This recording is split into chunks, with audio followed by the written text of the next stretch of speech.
So we're going to talk about emergencies and how to deal with them. Specifically, how to get comfortable being uncomfortable.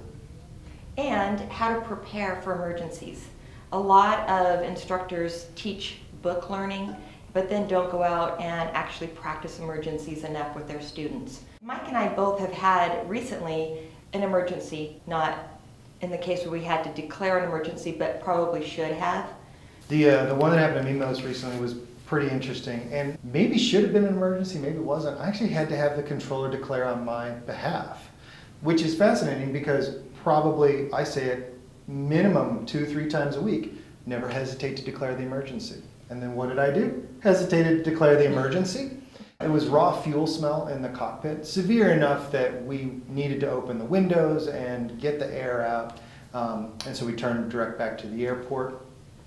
And at that point, the controller asked how many souls on board, how much fuel. And I realized, well, you know what I should have done, is I should have declared the emergency.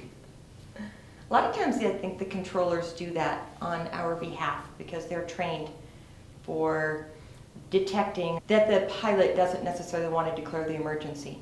I know for me, when I experienced my first emergency, I just got my head turned to white noise. I couldn't think straight, I couldn't look at a sectional, I certainly couldn't read the checklist. Every single emergency is an anecdote, and you don't necessarily know exactly what's going to happen, let alone when it's going to happen. Getting good sound? All right. Are we in the good spots? Are we loud enough? Yeah, you are. Right. Let me do. I'm actually kind of kidding because I know I'm usually loud enough. No. Yeah. All right. Yeah, go.